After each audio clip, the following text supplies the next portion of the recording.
Welcome to the Conversations That Matter podcast. My name is John Harris, broadcasting from my wife's laundry room, once again sporting my Mike Lindell My Pillow loungewear. That's right, I finally got it in the mail, and it is very comfortable, I must say. They did not pay me to say that, but I will say it because I think Mike Lindell is getting a rough deal, and it's very concerning what we're seeing form right before us, where the government, big business, big tech, the entertainment industry, all in lockstep, and forcing people, canceling people, forcing them to do things they don't believe in, just being bullies. And it's not good, guys. It's really, really not good. And so I think to support people who are being canceled, Mike Lindell being one of them right now, I think it's good to purchase something from his website. It's good quality stuff. It's not like you're purchasing something that's terrible that you didn't want. And actually, I'm wondering why I didn't have loungewear before. I never had it, though. It wasn't me, but now it is.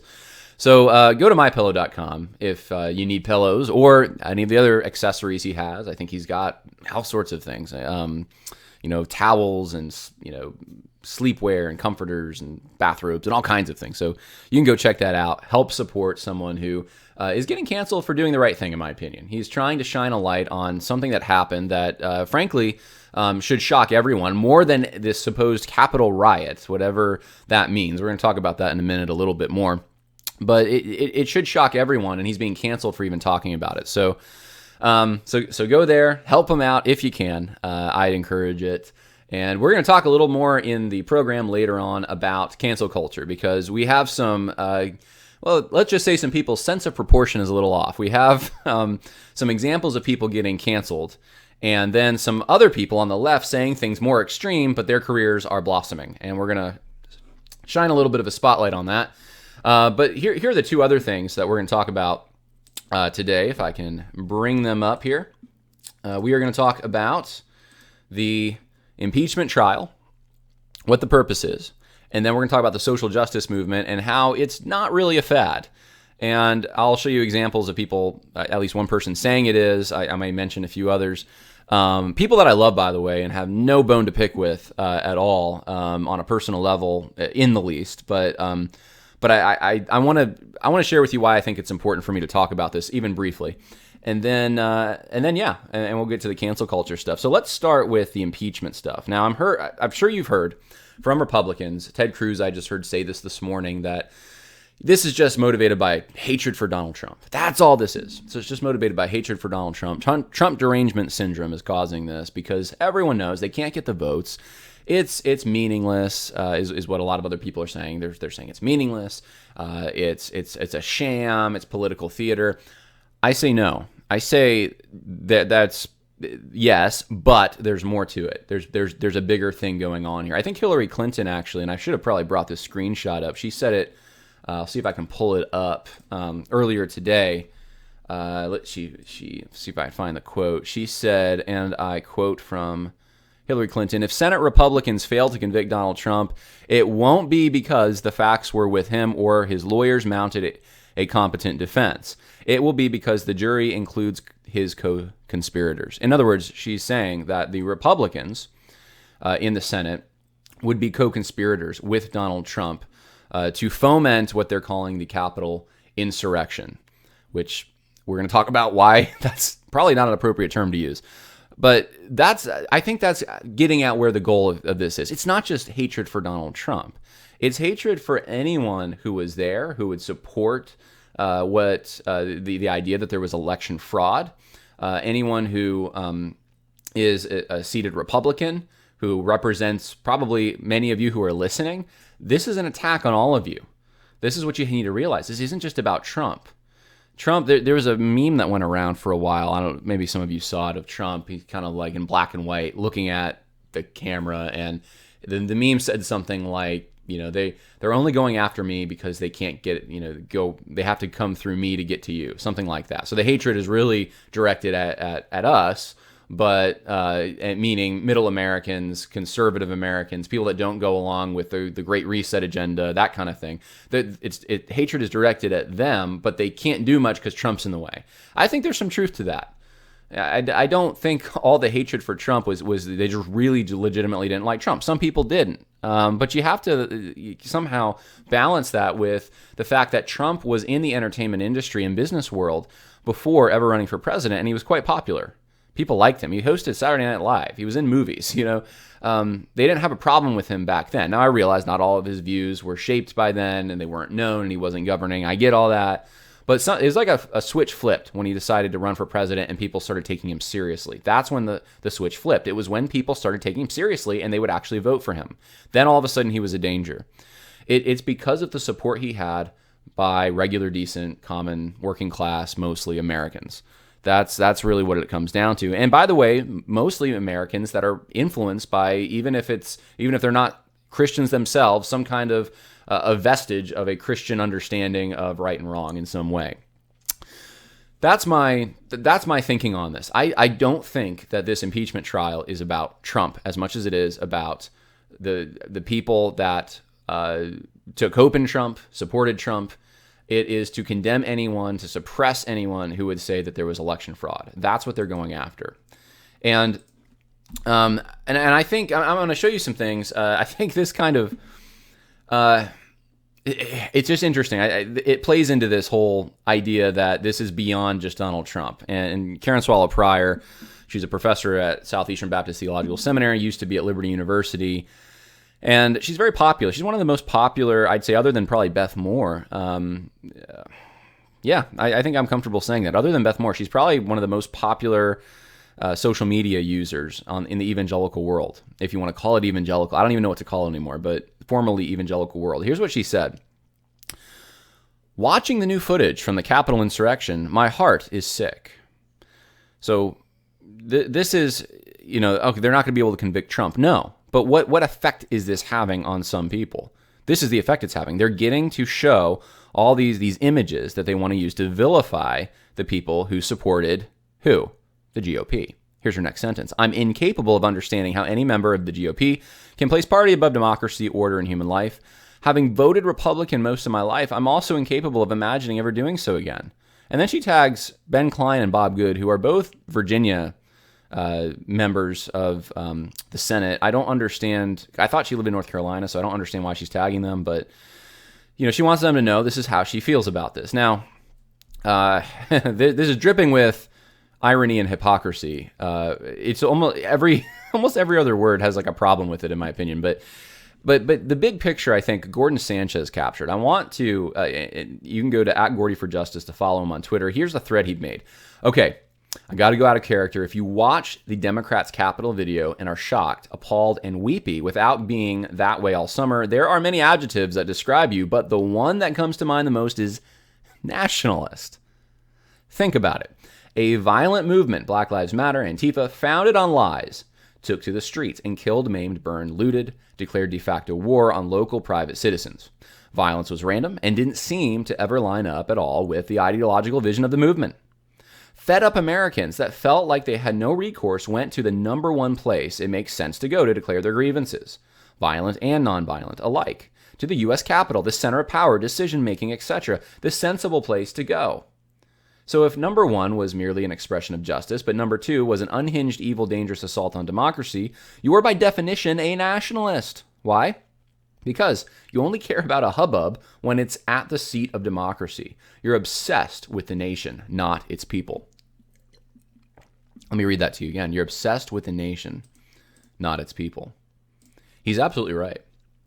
David French, Russell Moore, Karen Swallow Pryor, Eric Erickson, these guys who couldn't find the will to condemn the Black Lives Matter Antifa riots in these kinds of terms, in these strong terms over the summer. I'm not saying none of them ever said anything against it, but it wasn't this. Their sense of proportion, way off.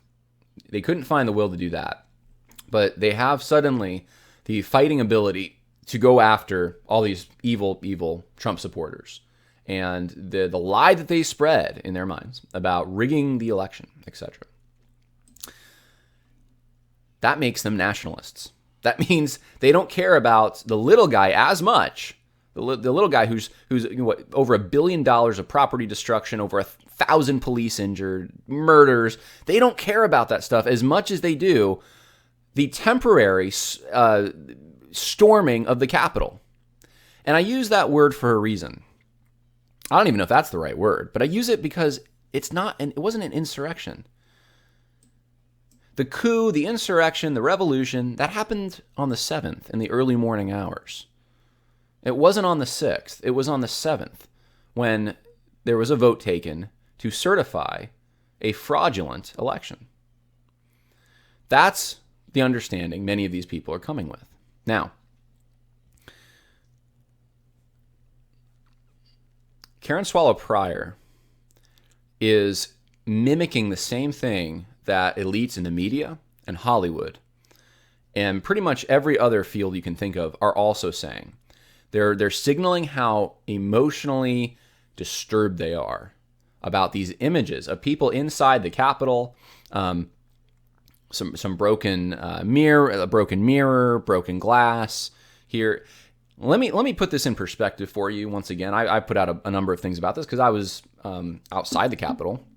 I was there for the voter integrity rally, and I knew 5 other people in the crowd. None of us knew what was happening in the Capitol.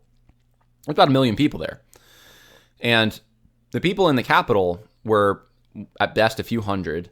And of those people who made it into the Capitol, and this is a liberal estimate, guys, liberal estimate, meaning it's probably less than this, in my opinion. 60 maybe, 60 people involved with the storming, with using force to try to get in. That's a liberal estimate. Most of the people who got in came behind those people and didn't know about the struggle that happened. Police in some videos were welcoming them in. They didn't know. This is a little more complicated than these puritanical individuals want to make it, that it's just this black and white thing. It's not. It's way bigger than that. And their sense of proportion is completely off. Now, it doesn't justify the damage done, some of the violence that happened. But to call this an insurrection, though, is just disingenuous. It was a very confusing situation if you look at it from a bird's eye view. If you look at it from just the people that were using force to get in the Capitol, if you want to look at just them, then you'd have to say they were disorganized for the most part. Unless, by the way, unless you want to focus on like John Sullivan and supposedly the police officer, the Capitol police officer who shot the young lady, who's a BLM activist of some kind. There's some evidence to that effect, at least. The pipe bombs that were planted. If you want to look at those things as there's some premeditation going on or insinuating that there might have been, sure, okay, but then you're not looking at Republicans in the Senate motivating this, are you? You're looking at probably people on the left that are planning and organizing it, and maybe some radical extremists on the right.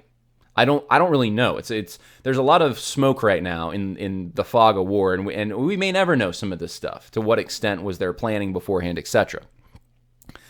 But what we do know is, from even all the camera angles, it was very confusing. Very confusing.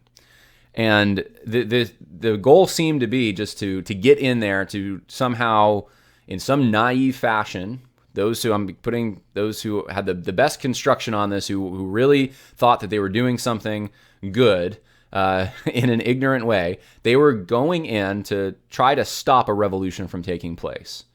Because certifying a fraudulent vote, in their minds, that's what that would have been.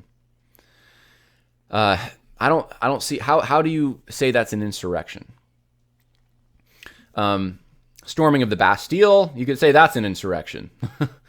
Very organized, very with even military help. You had, typical revolutions. Look at the Bolshevik Revolution. I mean, there's a lot more at play than just some confused people wandering around the Capitol, and some others who are trying to make their way to the halls of power to notify their senators or congressmen to stop, to not certify a vote. Some of them using breaking things along the way. Some of them cleaning up things along the way. When trash cans got knocked over. There's a bunch of them inside the Capitol cleaning it all up. So to say this is an insurrection, it's a lie. I don't know how else to characterize it. It is a lie. I'm incapable of understanding how any member of the GOP can place party above democracy. Well, now she's making a few logical jumps. She's making the jump that Donald Trump motivated this somehow, and that GOP members who don't vote to convict Donald Trump are complicit with the worst things that happen inside the Capitol. And there were some bad things, which are certainly worthy of being condemned. But there's two huge jumps here going on. And these are the exact jumps the media wants you to make. And they're stupid. They're actually crazy. The time sequence doesn't work. The people are already the worst actors in this whole thing. The worst provocateurs were already doing their thing before Trump had even finished his speech. They weren't at the speech. Trump said to go make your voices heard peacefully and patriotically. You can't put this on Trump at all. You can't put this on members of the GOP either. That somehow they, from sitting in their chamber, were part of this, or because they're not going to stand up to Trump and impeach him, that they're part of this. They might be worried about the precedent that sets to impeach someone who's a private citizen.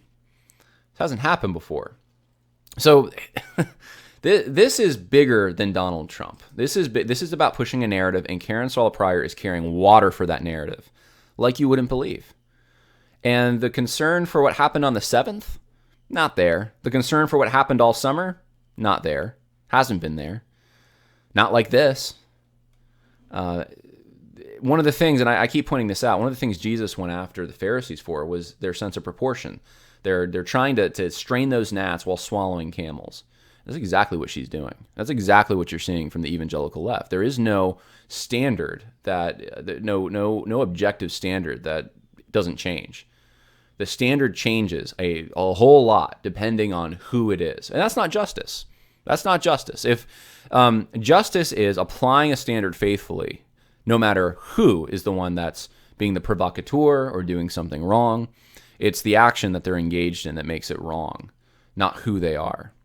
Karen Swallow-Prior, you're engaging just like many, like David French, like Eric Erickson, like Russell Moore. You're engaging in partiality, and it's a sin, and you need to repent. And that's all I have to say about that. But I want you guys to see how this is being used, and maybe think through ways of responding to it if you know people that believe that kind of thing. Here's the political context going on to sort of turn the heat up on this. Who is benefiting from Karen Swallow-Prior and what she's saying? Who's benefiting from this stuff? Well, here's an article in the New York Times recently. A century ago, white Protestant extremism marched on Washington, and it's a picture of a bunch of Klansmen in the 1920s. Yeah, that's what happened on the 6th at the Capitol. It's a bunch of extreme Protestants. That's what it is. It's Christian. That's what motivated this. How about the Politico, Politico.com? It's time to talk about violent Christian extremism. They're not just going after Trump guys. They're going after Christians. If you can't see the writing on the wall, I don't know how to help you at this point. These are just two examples. But people on the evangelical left are carrying the water for them. They're saying, yeah, those people are right. This is what's been happening. This whole anti-Christian nationalist thing. Those are the hands they're playing into. People like that. And it's sad to see. So before, actually, we're going to get here in a minute. But before we do, I just want to put kind of a cap on this. Right now, we are in, this is like a postmodern dream right now. You have different narratives, and it's very hard to know even who to trust, what narrative to trust. You look at mainstream outlets. Most of them are marching in lockstep on this.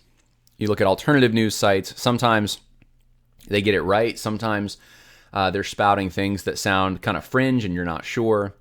And I think that's the point. The confusion is the point right now. There are gatekeepers who want their narrative to be the right one, to be the one that you believe, but sometimes they'll let controlled opposition out. Why do you think over the summer there was so much attention, and there still is, on Q? I don't go to the Q website. I don't know much about it. Things that I've people have sent me about Q are usually cryptic and vague, and I can't make heads or tails out of any of it. I don't know what to me, it just was never beneficial or helpful. But why do you think so many mainstream organizations want to talk about Q so much and shine lights on Q? And CNN the other day just did this investigation into a Q group and stuff. They want those people to be the ones that stand against them. That's called controlled opposition. They want to platform that group as these are the ones, and we're only going to let you see them through our lens, by the way. That's why they went after Marjorie Taylor Greene. We're going to characterize her the way we're going to characterize her. And that's our opposition. So you have a binary choice now. It's not Democrats, Republicans, although it kind of can play into that politically.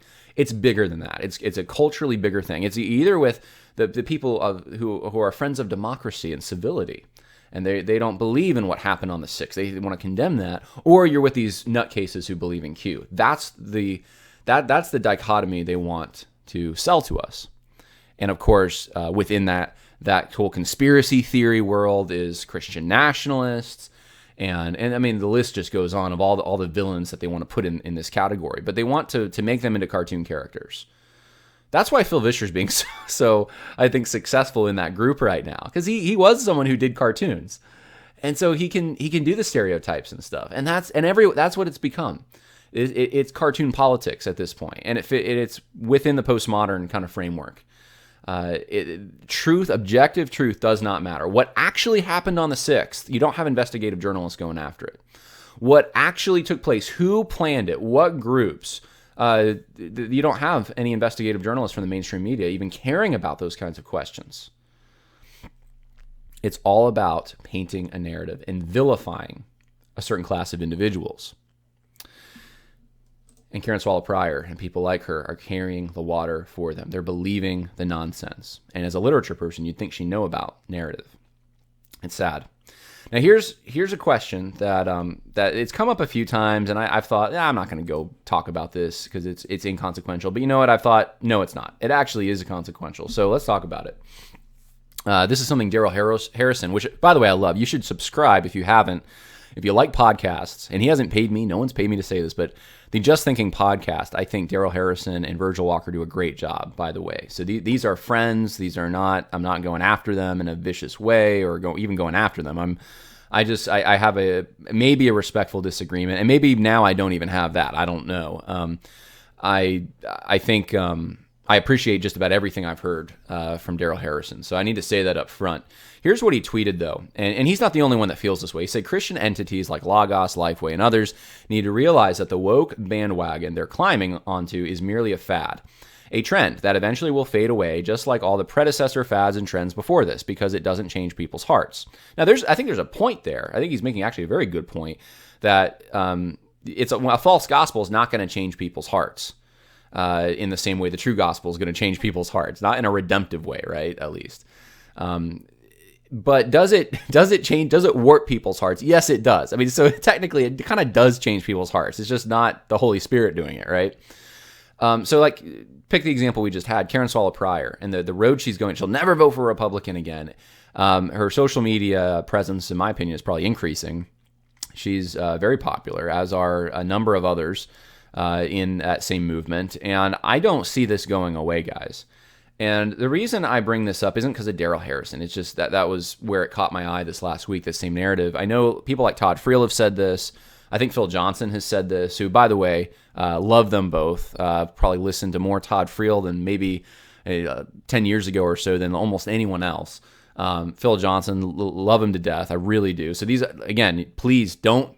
If anyone says John went after Daryl Harrison, Phil Johnson, Todd Friel, nope, didn't do it. I did not. So that would be a lie. Don't say that, because I didn't, and I'm not. I have a possibly, and this is only possibly, a respectful disagreement with how they're thinking about or gauging the intensity and importance of this issue. I think it has lasting power, and if I'm wrong, I'm wrong, but I don't think I am.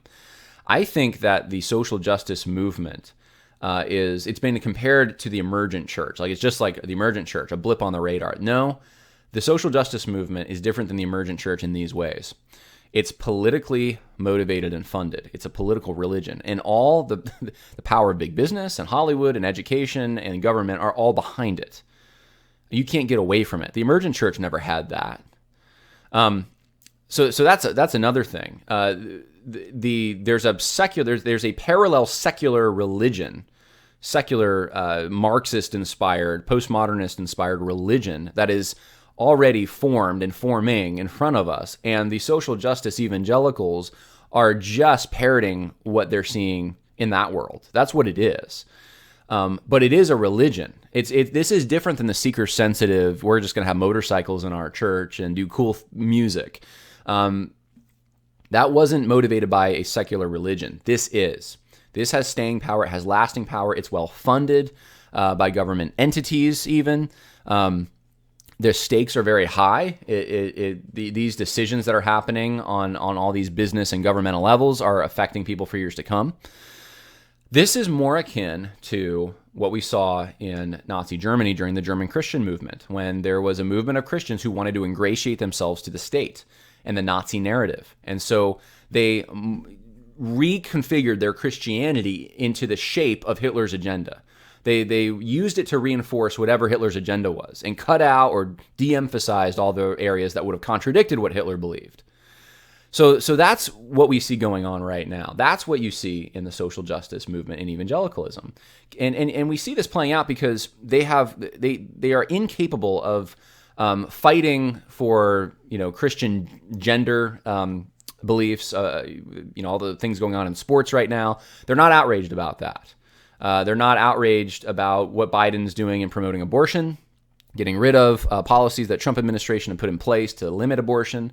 They're not outraged by court packing. They're not outraged by environmentalism killing jobs. And actually, even this morning I saw it with Danny Aiken, president of Southeastern Baptist Theological Seminary, looking forward to the dreamers becoming citizens. They're not outraged by illegal migration. Look at all the things that they're not outraged about, and then look at what they are outraged about. Systemic racism. What happened? The narrative that there was voter fraud. These are the things that outrage them. They're going to de-emphasize the things, especially those things that are actually overtly biblical. I think of gender roles, etc. They're going to de-emphasize those things, not talk about them. They're not important when the left wants to destroy the fabric of our society by destroying women's sports, destroying the family, and then destroying competition, really. And then what they want to do is walk hand in hand with them when it's something they feel like they can kind of manipulate Scripture to support.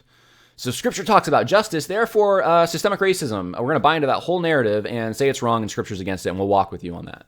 That's what you see going on. It's very similar to what happened during the German Christian movement. And that's more of a parallel.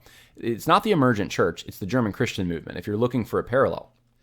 I think Michael O'Fallon from Sovereign Nations had a good take on this, and here's what he said. He said, "I love my brother Daryl Harrison, but I would clarify that we are witnessing the largest move of a totalitarian cult in the history of mankind. The woke movement is meant to transform everything, everywhere, and to introduce the cult's new system. The role of the new subjective metaphysic in the Fourth Industrial Revolution is necessary in providing the semi-spiritual vacuum that fascist movements need to transcend the physical, the real, and the objective. But the new religion must be completely integrated to the new system and the new paradigm, the new doctrinal morality that guides all. Intersectionality is the perfectly synchronized algocracy." Here's what he's saying. I know there's some big words in there. He's saying that this is a new religion that is forming everywhere around us, and intersectionality breaks through the objectivity that the fascist government, he's saying fascist, needs, this authoritarian, controlled merger of business and government together. That central authority needs to transcend the physical, the real, the objective to be able to get done what they need to have done. They need people to believe things that aren't true. And that's how they're moving. And so this is much bigger than just a fad that's happening in the church. Yes, there are some people that probably are, hey, we can get new members if we just go along. I get it. And Daryl Harrison's right about that. But this has lasting power beyond that.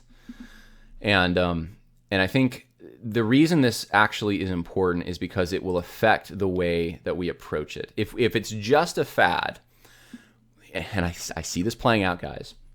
If it's just a fad, then you can just outlast it. That's all you have to do. You just have to wait long enough and the fad goes away. What do you do with other fads? You wait 10 years or 1 year sometimes, depending on how long a fad lasts. I mean, 10's a long time. We don't like, perms or whatever. Wait, and long hair, wait a few years and it's no longer perms and long hair. I mean, those are fads. So I can't stand listening to that, whatever music, Backstreet Boys. I don't like listening to the Backstreet Boys. Well, it's a fad. It's going to go pretty soon.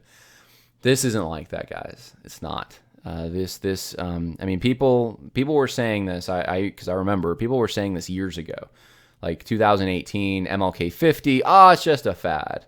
Yeah, it's stronger now than it was then, guys. And it's gained steam and momentum. So I think we'll fight it harder. We won't try to outlast it. Oh, and let me just, one more thing. I should probably tell you what I think outlasting it would look like. If you were going to try to outlast something, all you would do, this is what I would do if I was going to try to outlast something, maybe knowing that it's not going to be a threat soon. I would build alternatives, alternative institutions and groups and whatever to those that are pushing the false narrative. And I would probably, because it's going to be just temporary, I wouldn't want to name names. I wouldn't want to call out people too harshly because I realize they're going to be, their eyes have been glazed over, but they're going to open their eyes when the fad's over and they're going to realize, it was just a fad, and they'll move on, and that's all it is. And I'm just not going to be as harsh against them. I'm going to want to recruit them. I'm not going to name names. It's probably not what I'm going to do as much. I'm not going to sound the alarm bells about this horrible religion. I'm not going to produce. Why would I produce material? Why would I write a book on it? Which, by the way, I'm doing right now. But why would I write a book on it if I was the head of a big ministry on social justice? Have you wondered why conservative groups haven't put out much material on this in evangelicalism? I don't have the answers to all these questions, and I'm not going after any particular ministry, even though names of ministries are popping up into my head. But think of seminaries, think of organizations, think of the ones that maybe even you support that are conservative, and ask yourself, have they been producing material on this issue? Maybe they have material on all sorts of other things. The charismatic movement, maybe. They go after that. Maybe they'll go after the prosperity gospel. Maybe they'll go after other cults. But this is the one thing that, if you want to find their material on it, maybe it's a few sermon quotes here or there, or you can't find much. There's not a book. There's not a video series. There's not a small group guide. It's none of that stuff that they have for other things. And that makes sense if you think you're just trying to outlast a fad. But if you don't think you're trying to outlast a fad, if you think that this is a threat to not just the church, quote unquote, but to everything that you hold dear, your family, your local community, the organizations, the civic organizations you're involved in, if you think intersectionality is a threat to your very existence, your business, everything that you believe, and it is a true new religion that is coming down the pike, then you're going to fight it with everything you have. And I think there's a big separation here. That's my opinion, between some people who are conservative on this issue but don't think it's a threat, and the people who do. And by the way, Daryl Harrison, in my opinion, is one of the guys who does more. He does name names and he does go after this stuff. So actually, he's not the best example of this. Daryl Harrison is probably one of the best voices that has done more to move the needle, I should say, than almost any other voice on the conservative side of this issue in evangelicalism. And I'm very grateful for him. And he's a wonderful brother. So I just have perhaps a slight disagreement with this, and maybe if we talked about it now, maybe he would have. I think he even liked these tweets by Michael O'Fallon, by the way. So I think he kind of gets it. But I'm using that to make a bigger point, because he's not the only one that said this kind of stuff. A lot of people have said this kind of thing. So I wanted to make that point. I think it's very important we look at this as more than a fad. We have to look at it as a false religion. I think James Lindsay actually said, I'm going to read for you this thread, because I think James Lindsay said one of the most helpful things on this. And he's not a Christian, but that's actually the other thing that's almost a dividing line, is that those who understand Marxism well and totalitarianism and postmodernism and how those things have worked from Jean-Jacques Rousseau up through the present. Those who understand Rousseau and Gramsci and Foucault and Marx and all the Frankfurt School guys, Adorno and Marcuse, and all the way up to the critical theorists like Derek Bell and Kimberly Williams Crenshaw, those guys are the ones that seem to get what's happening more than anyone else. I also see this with people who lived in Eastern Bloc countries under communism and stuff. They seem to understand what's happening better than anyone else. Cubans seem to understand what's happening better than anyone else. So this is one of those areas where, yes, we need to know the Bible. Absolutely. Study the Bible. Be involved in your church. You need more than that to understand this, though. That's not against the sufficiency of Scripture. If you were going to, this is just like any other discipline, you're going to have to understand it so you can apply Scripture to it. And I think we're lacking in many ways in that area. There's a lot of people that they want to say something about this, but they're going to stick to the ecclesiacentric kind of, church-centered kind of that bubble.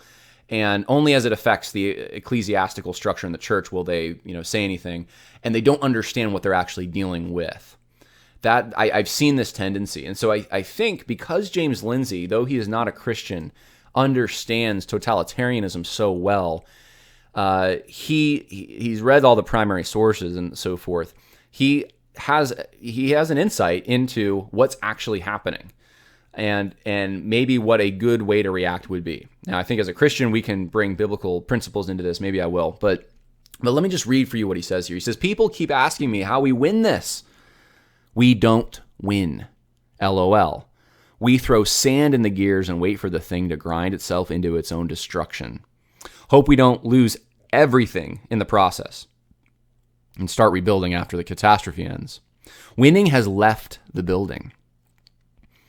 Now, this is someone who's writing this without a sense of, he's not a Christian. He's not hoping in God. He doesn't have a transcendent standard or hope to look to. He goes on. Tyranny is upon us. It may not last long, but it has already begun. The logic is inexorable and, for all intents and purposes, now unstoppable. The Bolshevik Revolution was one thing, Hungarian another, Czech another. Those are the kinds of choices we have now. The intended tyranny regime is to be effectively global and the same everywhere at once. There is no place to run. There is only how long it lasts, and none lasts forever. Maybe it's light and only a few months. Maybe it's heavy in a few centuries or otherwise. Advice. Don't go along with the lie for your own part. Cancel anyone who would cancel you or who attempts to before they can achieve it. Empty your organization or institution of these revolutionaries and deal with their temper tantrums like a rock among the waves. Expose what hypocrisy you can, not to them, for not only won't it affect them, they don't see it as a hypocritical in their false morality, but to others so that they might be alerted to it. Help people laugh gently at how ridiculous it is and how silly it is to have fallen for it. Complain as loudly and in as organized and informed a fashion as you can anywhere you can exert influence, which will mostly be locally. This is a point I've been making for a while. Get involved in local politics. Pressure your state to protect you from the feds.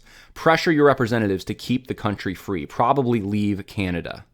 Do not only question their prescriptions, but their assumptions. Example, you have to do some kind of diversity training, even if it's just to check off a box. No, you don't.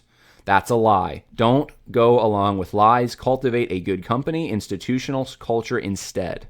I can't tell you not to be worried or scared. You absolutely should be, and this will take real courage. I will tell you this, it gets harder, and the longer you wait, it gets scarier. And for more concrete reasons, the longer you wait. As it has been forever, it's easier now. He is 100% right, guys. He is 100% right. And this is the kind of thing I wish we were hearing a little more from people even inside the church. The time to stand is now. If you're nervous, if you're shaking in your boots, what are they going to say? What are they going to... No. Be wise. I'm not saying not to be foolish. But if you have a platform by which to make a stand to actually help people, think of loving others, and that includes taking a stand for their rights in this case, if their rights are being threatened. If you're a business owner, don't do the diversity training. Don't do that stuff. Don't buy into it. If you're on the local level, don't buy into it. I understand that this is now uniform. It doesn't have to be. It wasn't just a few years ago. What made it uniform? There's a lot I could say about this, I guess. I think of just even some of the decisions I'm trying to think through in my own life where I live. I'm not going to lie to you. I've had the thoughts go through my head. Hey, where could I go? And I'll tell you where. I'll tell you some of the places I thought of. So in this country, I thought if I'm going to go to another state, of course, Texas, every once in a while, people in Texas talk about secession. When it gets serious, then I'll consider leaving to move there. But that's, for me, that's not an option right now. But hey, look, if that started happening, I would, I'd keep an eye on that. Obviously, the Dakotas, Montana, Wyoming, places that are conservative, rural, mostly you can be left alone depending on where you are. Some of the deep southern states, even Florida, you have a strong governor there in Ron DeSantis. I've thought about this stuff.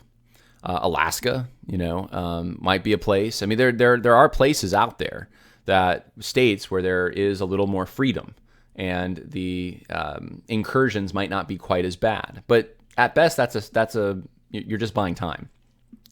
I thought about Europe. I thought about, what about Poland or I think the other one I was looking at might have been Czechoslovakia. No, I think it wasn't Czechoslovakia. Hungary or Poland.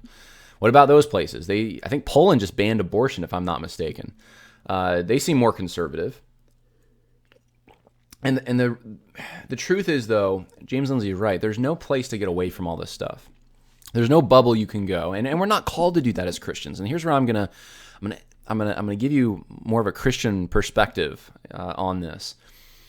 Jesus, he fled a lot, didn't he? It wasn't his time yet. So the Pharisees wanted to kill him, and he disappears in the crowd. Jesus did that a lot. But that being said, Jesus did still put himself in dangerous situations. So did the apostles. Many of them died because of it.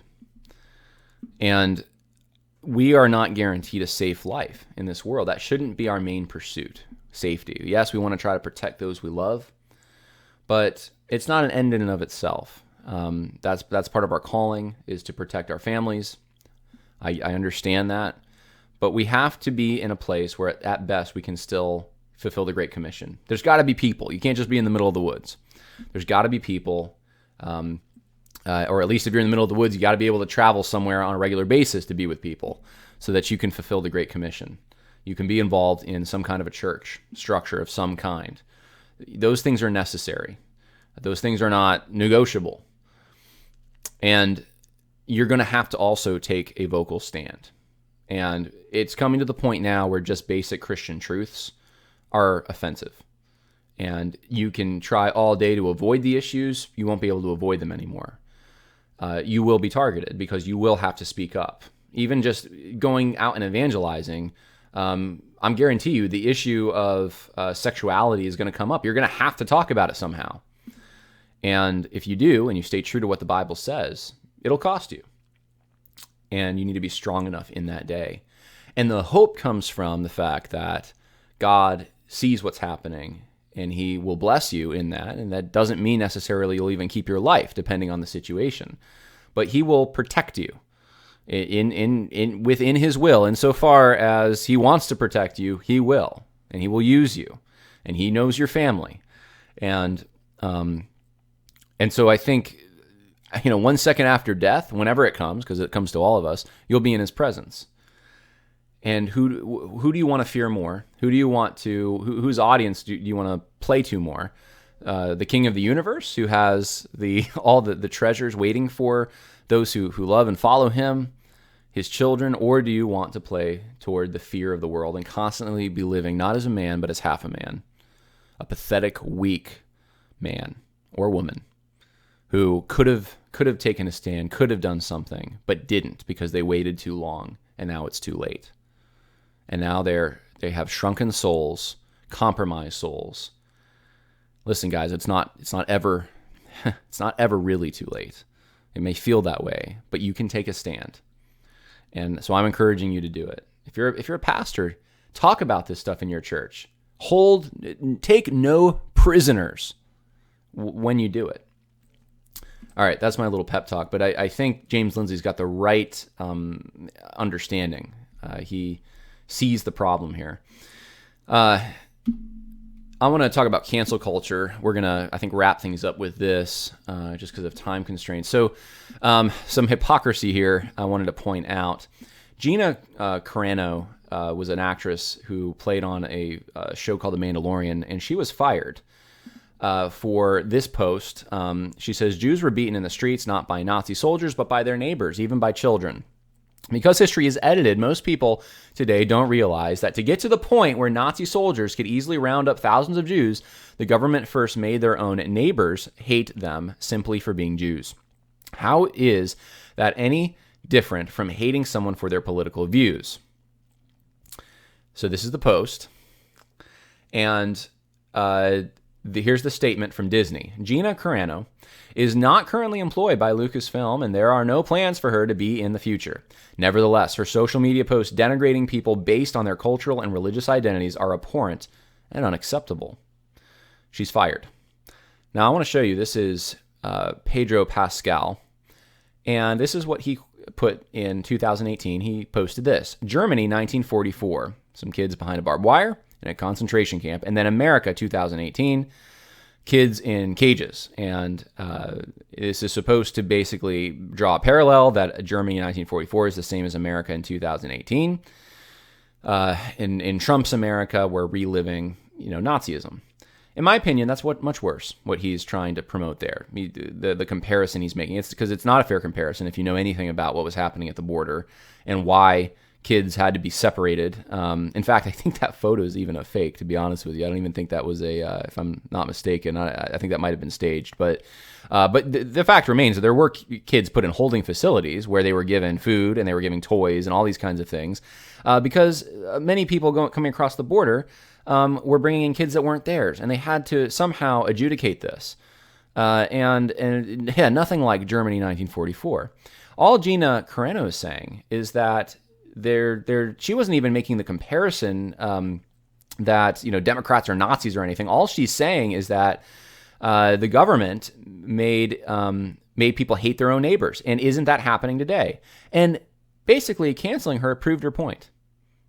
She's not allowed to say that, and now she's being hated all over social media for doing this. It's proving her point. So, double standard right there. Here's another double standard for you. Morgan Wallen. Morgan Wallen is a country music singer who was caught while drunk using the N-word, and he used a bunch of other words that used to be more offensive to Christians, actually, in some ways, but that doesn't matter anymore because the N-word is the worst thing you could ever say. And he shouldn't have said it, and it was wrong for him to say it, but the reaction against him is very strong, even though he apologized. In fact, here's what he said in his, I'll play that in a minute. Here's the reaction first. You have a DJ apologizing for playing a Morgan Wallen song during the Super Bowl after party. Diplo is his name. Literally apologizing for playing a song. I guess if you play the guy's song, that must mean you agree with saying the N-word. I don't understand. Jason Isbell will donate songwriting royalties from Morgan Wallen album to the NAACP. So Jason Isbell has written some songs that Morgan Wallen, I guess, has made hits, and now he's going to take that money and done.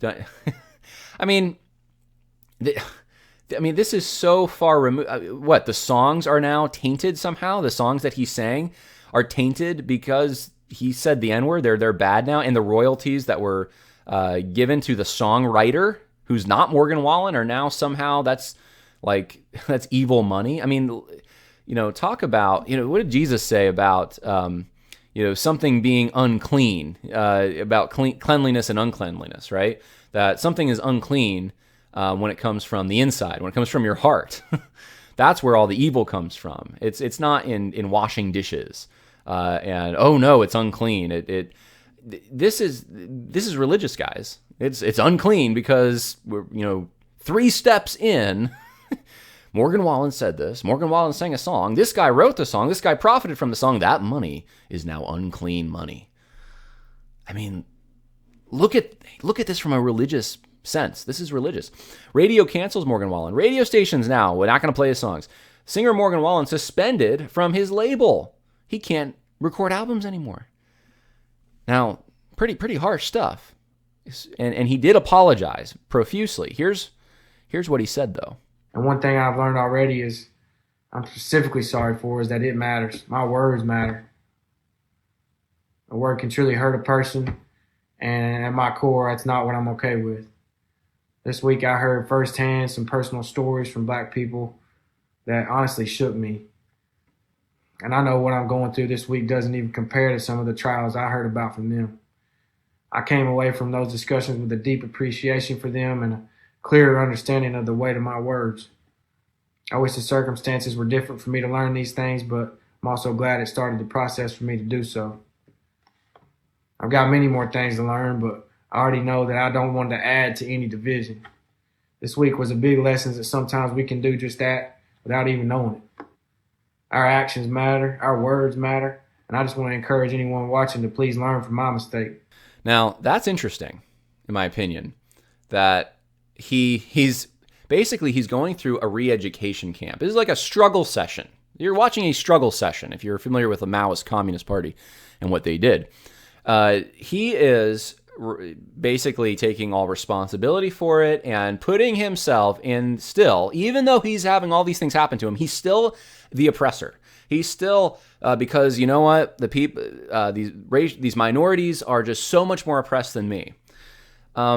Except here is a minority, Nick Cannon, someone who's a minority in this country, and his career is skyrocketing right now, or at least it's coming back. He's Nick Cannon reunites with Viacom CBS for a new season of Wild 'N Out.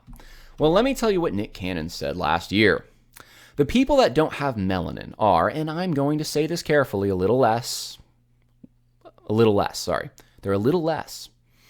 When they didn't have the power of the sun, it started to deteriorate them, so then they're acting out of fear. They're acting out of low self-esteem. They're acting out of a deficiency. So therefore, the only way that they can act is evil. They have to rob, steal, rape, kill in order to survive. Let's talk about white people. And when I say we, I speak of the melanated people. They had to be savages. They're acting as animals. So they're the ones that are actually closer to animals. They're the ones that are actually the true savages. The Masked Singer host added that his statements aren't anti-Semitic because Semitic people are black people and that black people are the true Hebrews. Nick Cannon said that last year. Now let me give you the reaction. According to a joint statement from Lionsgate and its syndication company, Debmar Mercury, Cannon's talk show will no longer debut this year. His show, titled Nick Cannon, was scheduled to launch October 5th.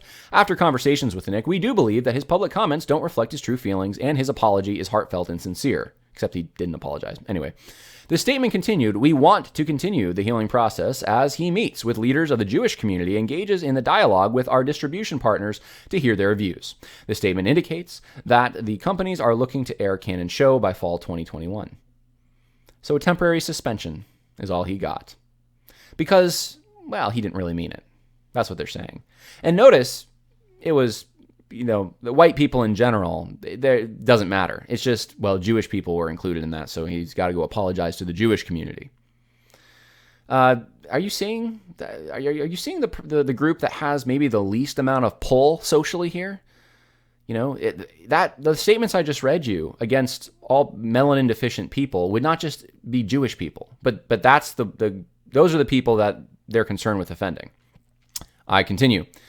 He said, or this article said, this USA Today article, we are standing by Nick in our hope that by fall 2021, he's able to use his extraordinary talent and platform to entertain, enlighten, and unite his audience on the Nick Cannon talk show.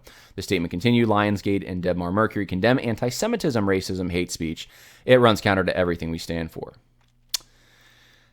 But it's the anti-Semitism that's the issue, I guess. It's not going after all white people. When Viacom CBS fired Cannon, so he was fired, the network said in a statement to USA Today, it condemns bigotry of any kind and we categorically denounce all forms of anti-Semitism. We support ongoing education and dialogue in the fight against bigotry, and we're deeply troubled that Nick has failed to acknowledge or apologize for perpetuating anti-Semitism, and we are terminating our relationship with him. Well, it wasn't so terminated because he has his show back now. Viacom CBS has hired him again, and now he's hosting the show again. He did meet with a rabbi, so he had this session, kind of like the country singer that I was just talking about, Wallen did. Go meet with the offended group, but of course there is no representative of all Europeans, right? So he didn't have to go meet with them. And of course, this Jewish rabbi vouched for him. He's genuinely concerned. Nick Cannon is, he's genuinely concerned. He's fine. Now here's the ironic thing in all this. You have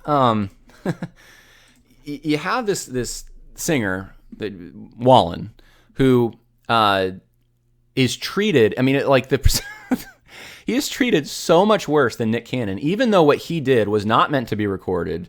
He was under the influence of alcohol at the time, which those things used to be the things that would be scandalous. Not anymore, I guess.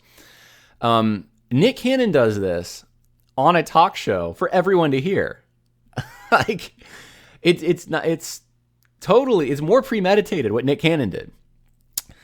And yet, who's the one that's being harshly treated? Nick Cannon gets a slap on the wrist just because it included Jewish people. If he hadn't said what he said about Jewish people, who knows what would have happened? He might have been just fine, saying that white people are like animals, melanin deficient people. But Morgan Wallen, no forgiveness there. No forgiveness there. And look at the penance that he's trying to go through, the hoops that he's going to jump through, of still thinking that he's somehow the oppressor, that he's so bad, that he's got, still has he's engaging in a lie. Compare what he's going through to what Nick Cannon's going through. You tell me where the privilege is. Tell me where the privilege is.